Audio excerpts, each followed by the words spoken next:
Hello and welcome to another video. We're back on our V8s. Where are we? We are at Le Mans with the chicanes, I believe. Can't remember. We'll find out in a minute. And race about to get underway. We're going to see it from a couple of perspectives, I think. I'm not going to lie to you about this one. Anyone who's in the wicket is just going to be absolutely eaten alive. Yes, very true. The roadsters here are going to fly off. Yeah, you've got that massively long Mulsanne straight. We see some of those Victor jumping the start in the. He did get rammed though as well, so he didn't lose it too much. Yeah, you can see that was 1, 2, 3, 4, 5. Yeah, and they've all gone. Anyone who's in the wicket is just going to be. But this is the last race, so you've got to use whatever car you've got left. Whatever you've got left, you've got to use. As you see someone going off there. 2 people going off wide there by the looks of it. Yeah. But so you're stuck with whatever car you had left. There's no real choice in that one. 1, 2, 3, 4 there. The only saving wide there. That was Jag going wide. There was a bit of a nudge there with Matty. Yeah, I think there was. So what we're coming into is a little tap from Jag. Yeah, well, back it's all going on here, isn't it? Oh, look at the speed difference though. Yeah, but Jag's got a 2-second penalty, so I don't know what he's been doing there. That's sort of like tapping the barrier and getting a corner cut. And now look at the slips. We can see what the difference is. You saw the speed that Jag went past, and look at the slipstream. Yeah, but also look at the fact they've only just gone onto the Mulsanne straight and they're bouncing off the limiters. That is going to eat into the fuel consumption. This is where the wicket might actually come into its own here. Yeah, because 182 mile an hour they're doing flat out down there. The thing is that the wicket will take longer to get to that speed, but it's not, the top speed's not that far off. No. So, and it's about a 1 minute long pit stop here. Yes. We're going back to the start. We see it again. This time we see it from the wicket's point of view, just to see how the rampages just tear off into the distance. They will, but obviously these few cars should stay together, shouldn't they? They should do, yes. The roadsters will go. Yeah. And hopefully, I don't know how many wickets you've got in this. Is it 3 or 4? We've got 3 wickets, but everyone else is in the look. The rampages just gone on. So you've got Day Speed, Robbie, Tepic. Yeah, Tepic having to go wide around that corner there, but he doesn't get a penalty for it. No, he does. He gets a half-second penalty because he went wide over there, but that was trying to avoid an incident. Yes, so weren't really ignoring the track, was it? That's my one bugbear on this game, is it comes up saying when you're playing it, it says ignoring the track limit, and I'd much rather it said exceeding the track limit, because there's sometimes when it is unavoidable. You're not intentionally trying to cut the corner. No. Sometimes you're doing it to take avoiding action, so I'd much rather it said you exceeded the track limit rather than ignored it. Yes. But that's my own personal gripe about that one. So let's see what this wicket does down this straight. So where we see the speed, it was 182 in the 182 in the rampage. As you see, Tepic just pulling out of Rob Sipsing, and we cut away. But he was at 1. No, we're back again. He's at 160, nearly 160. Yeah, I mean, the speed's building up. I mean, you're looking at the rampages and they're bouncing off the limiters about 180. Yeah. 182. Now hopefully we'll cut back to the wickets before this straight is over. So they're all on the same straight, they're all on the same straight, yes. So it's obviously a long straight. But it depends on what the top speed of the wickets is. And I think it's one of these occasions where, I mean, look, you can see the wickets all there in the background. Yeah. So they're not far off. Top speed-wise, I think it's just a case of it takes longer for the wickets to get there. Yeah. But they get ultimately to the same top speed. Yeah, well that is the wickets in the background. Yeah. So you've got these cars here, I think Matty's in 4th, and then you've got the wickets. So as we see, who's that just going Honest wide job there? Going wide there into the barriers. He'll regain, or has he been reset? Whoa, who was that with the wicket there that went flying in? I don't know, I didn't see that one. And there's Tepic coming behind. Yeah, could this end up being a pit stop race if the wickets use less fuel than tyres? Yes. So could we actually see a shock result on this one? Well, possibly, because it's only a 10-lap race as well. Yeah. So although the laps are very long, it's still. But we could have it that the rampages have to stop every 2 or 3 laps. And Yes. the wickets go on for maybe about 5. The wickets might only have to do one stop on this. That is possible. That is possible. That might shake up the results a bit. But then again, what do you sometimes get at Le Mans? Rain. Yeah. Yes. So, We currently got to give Victor Meldrew a shout out there in first place. Yeah. That is a very good showing from Victor there.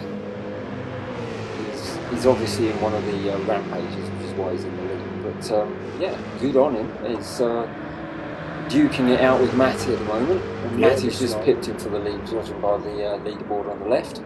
Oh, there's been a massive 3 cars off there. Yeah, people missing their braking points left, right and centre. I don't know what's happened there. That's Honest John, Victor. What's that? Matty must have been involved in that as well. Yeah.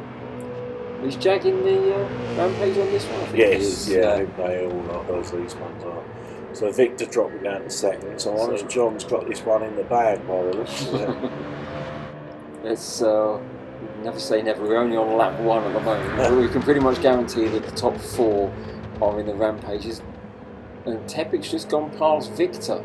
Now, Vic's having terrible troubles there after he Yeah. had the accident. But Tepic's in the wicked, Victor's in the rampage. That can't last for too long, that one.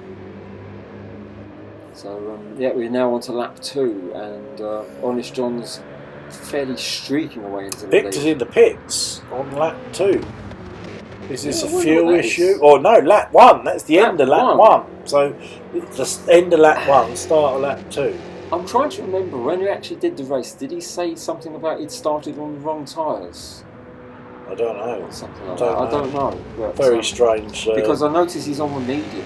The medium is not a compulsory tyre on this track. No, but he's allowed to use it. He's allowed to use it, yeah. But Yeah, I'm wondering if he got it into his head that he was on the wrong tyre.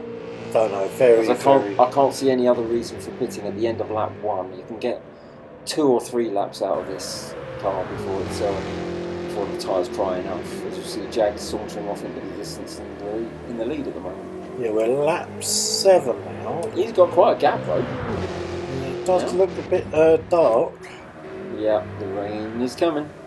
And that does look like rain. You can see it might the rain be hard now, to yeah. see, but I think there are grains of rain coming down. Yeah, little droplets coming down, so we're going to start seeing a bit of a wet track So, now. lap 7, do you just carry on to the end, or do you think you should pit? What do you do now? It depends. If you have a look on the left, on the far left-hand corner of the screen where you see the time counting down, next to that you've got a grip meter.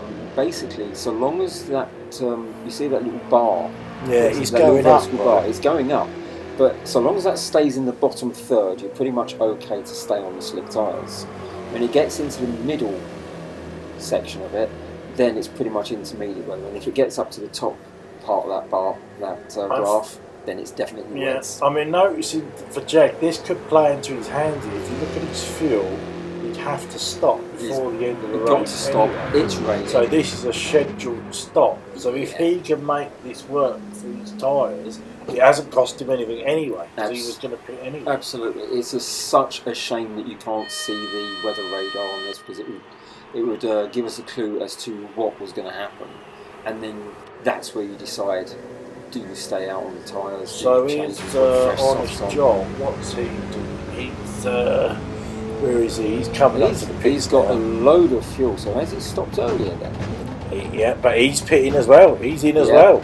So he's in for wet tyres. Yeah, so that's got to be for wet tyres, because you look at the amount of fuel he's got. He must have stopped earlier to put fuel and tyres on, and because it's now started raining, be on the right tyre at the right time. And you can see we've gone on a lap now. We're lap 9, but you can see the spray coming off. That grip meter, if I measure that again, that's now very much into the second part of that bar graph, so that is intermediate conditions now. Honest John's on wets, I noticed. Yeah, that's not too much of a Jag's not far in the distance, although he has got a penalty. Again, if we could see the weather radar, we could see the intensity of the rain and how it's coming. As I said on one of the earlier videos, it's colour coded, so you've got light blue is the sort of lightest amount of rain, and it goes all the way up through sort of dark blue, green, yellow, and goes to purple, which is absolute monsoon conditions. Yeah. So it would be good if you could see the graph. That looks like there's a bit of sunshine creeping through there. So has the rain stopped? I reckon it could have done well. Jack serving his 3-second penalty, which was probably for a pit violation. Most likely. If it's 3 seconds, it's usually pit lane. But Or it's 2 hits of the barrier. It's one of the two. But interestingly, I'd say that this is going to play into the hands of the people on the intermediates. The grip level is not enough for it to be on wet tyres. You see, the tyres is on intermediates. If you're on the wet tyres, if there's any dry bits of the track, the wet tyres will burn out quicker than the intermediates will. And the grip levels are fine for intermediate. In fact, you can simply just about get away with it on slicks as well. It's definitely stopped raining now, because you can see the spray still there, although it's not conscious. Yeah, we lost the graphics for a bit there. We've moved on to the final lap now. The track is now back. It's still damp. If you look at that grip meter, it's still sort of rain on the track, but there is a definite dry line. Yeah, and Honest John there is in the lead by a fair bit by the looks of it. I can't see second. Oh no, he's not. Yeah, that is second place. Oh, actually, yeah, it's not too far. Contradicting everything I was saying about the tyres wearing out, because there's a dry line, Honest John's on it, and they're barely wearing. He's on wet. Yeah. So unless Honest John messes up one of these chicanes, he's got it. I don't think he's going to. It's close, Jack's closing out. So Honest John comes around the final corner, across the line now. Yeah. Well done, Honest John. There, Jack very close behind. And we've got in third, Matty in third there, down the Porsche curves by the looks of it. Yeah. And Tepic looks like the first of the wickets. First of the wickets, which, as we've said before, is what you need to be. If you're not in the fast car, you need to be the first of the slower cars. Yeah. So there you have it. That was the final race of the championship. So we'll have a quick run through the top three just to see where we were. So in first place we had Tepic on 44. Who have we got in second? We got Robbie in second on 42.